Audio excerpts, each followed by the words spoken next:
विश्व भर में लोगों से कहना चाहता हूं, कम make in India.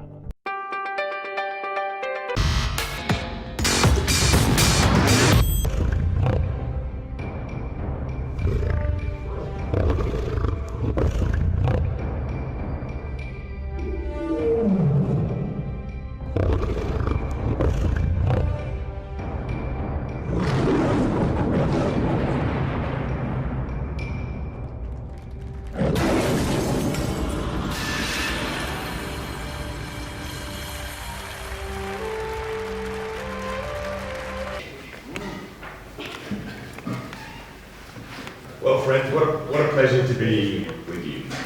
I feel here at the Delhi Study Group that my wife and I are amongst friends, like-minded people committed to the advancement of India and the promotion of the Australia-India relationship.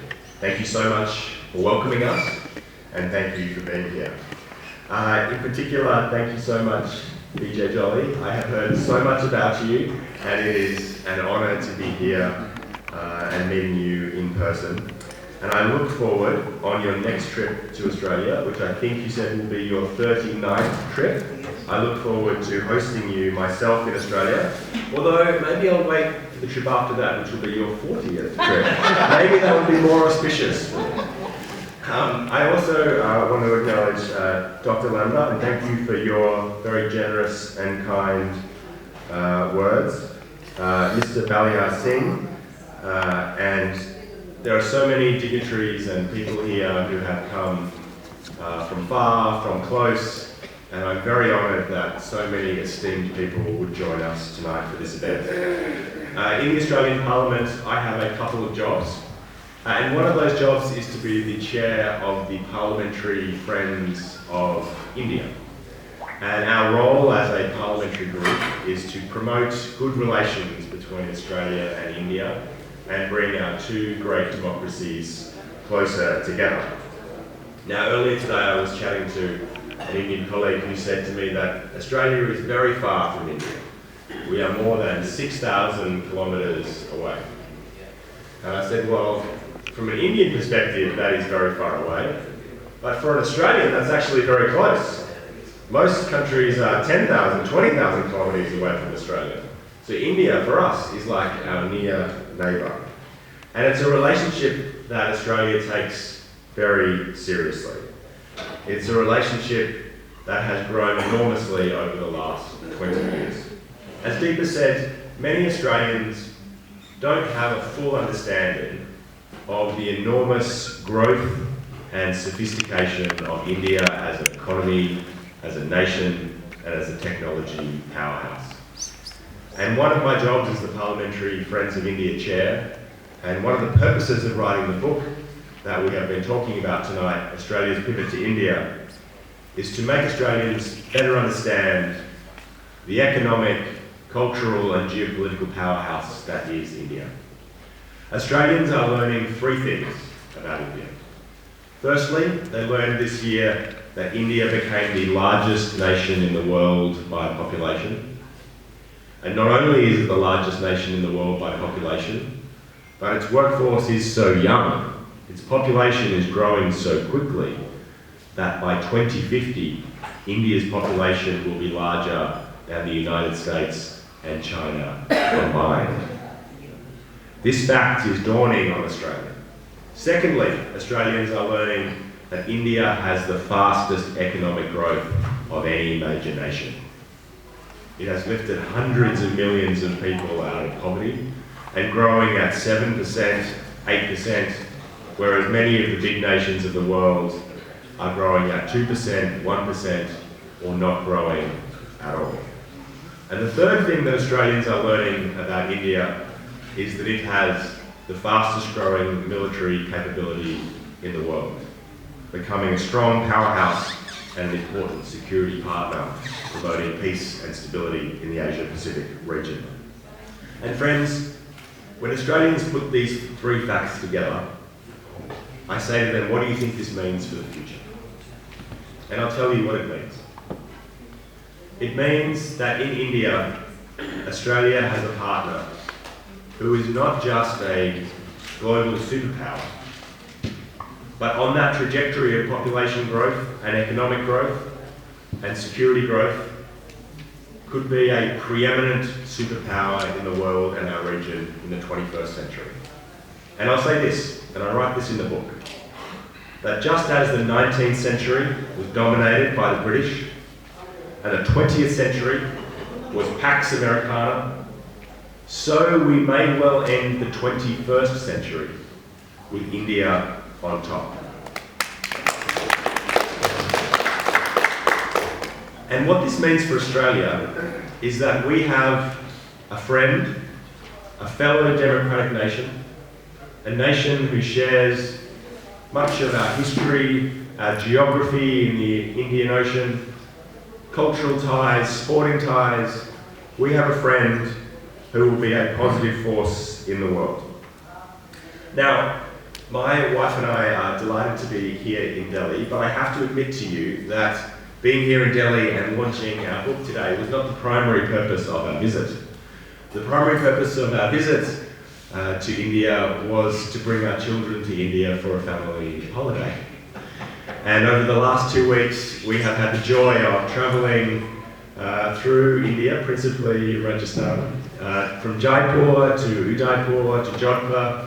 My children clambered up forts, they marvelled at bejewelled palaces, they enjoyed fantastic food and incredibly warm hospitality everywhere we went.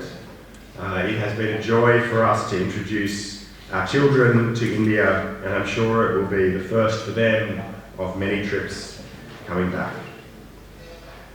One of the things that I have taken away from our trip, though, is the strength and the warmth between Australia and India.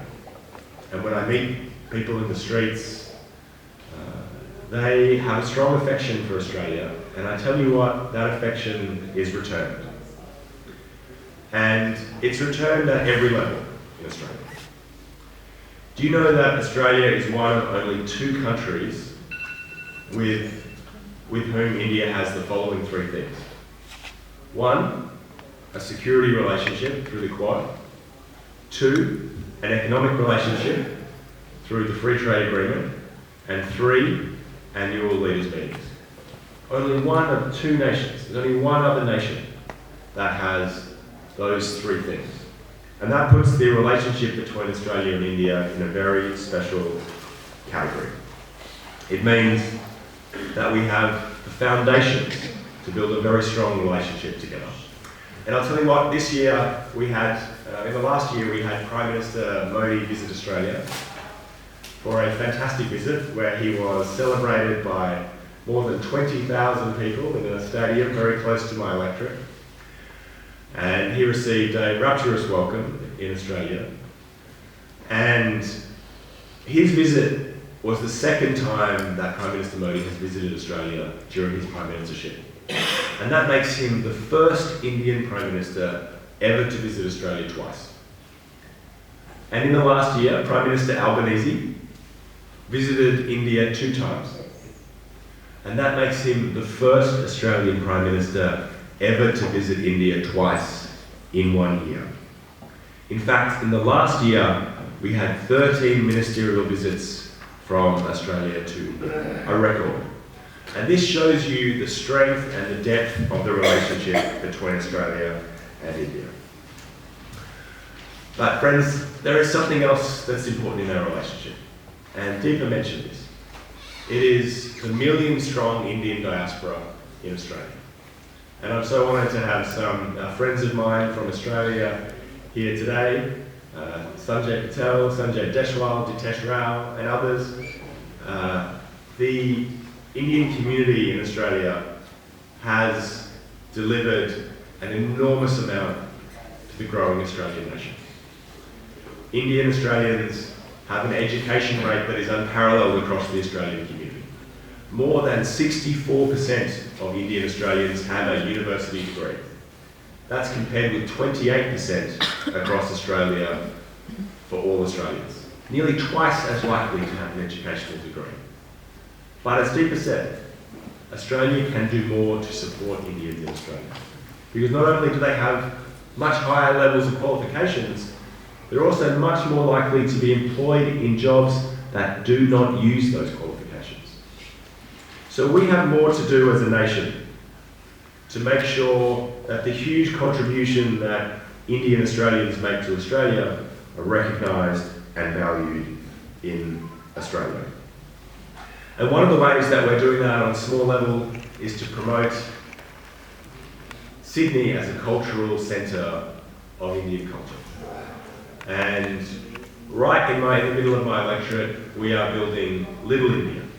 It's been a centre of South Asian culture for a long time, but when Prime Minister Modi came to Australia, he gave us the great honour of officially declaring that part of Parramatta Little India. The first Little India in Australia. And I want to acknowledge all of the people, particularly Sanjay Deshwal and Sanjay Patel, who have worked on this so hard for such a long period of time. And this creates a little beacon of Indian culture right in the heart of Sydney. And I encourage you, on all of your visits, Vijay, on your 39th and 40th and 41st visit, you must come to Little India in Parramatta, where you would be our honoured guest. I want to finish by throwing out a challenge. Because as good as the Australia-India relationship is, friends, it can be better. It can be better. We have achieved a lot, and the leadership of Prime Minister Modi has delivered the strongest relationship between Australia and India ever. But there is more that we can do. We can do more trade together, and we have many distinguished business people in this room who have relationships with Australia. There is a lot more that we can do. We can do a lot more in investment, building businesses across the Indian Ocean that span Australia and India. We can do a lot more in building deep partnerships. And for me, that's our challenge. In the next 5 years, to take a relationship which is a strong friendship and build it into a true partnership. We have all the foundations there. We have the free trade agreement. That is not an end in itself. The point of the free trade agreement isn't to exist, it's to promote trade. The point of our security relationship through the Quad isn't to have a relationship, it's to build peace and stability. The point of our growing friendship and investment relationship isn't to exist for its own sake, it's to promote prosperity and stability in the world. And so that is our challenge. I see that challenge as us doubling trade between Australia and India in the next 5 years, tripling the investment between Australia people-to-people links. I'll conclude by saying that it has been such a joy for my family to travel through India over the last few weeks. We have visited forts and palaces and temples. We visited the Jain temple in Jaipur. We visited the Ashram in Delhi, and we look forward in the not too distant future to visiting this magnificent temple and paying our respects to the great tradition of Hinduism and the strength of India as it grows through the 21st century to become a true partner of Australia and a true global superpower. Thank you very much.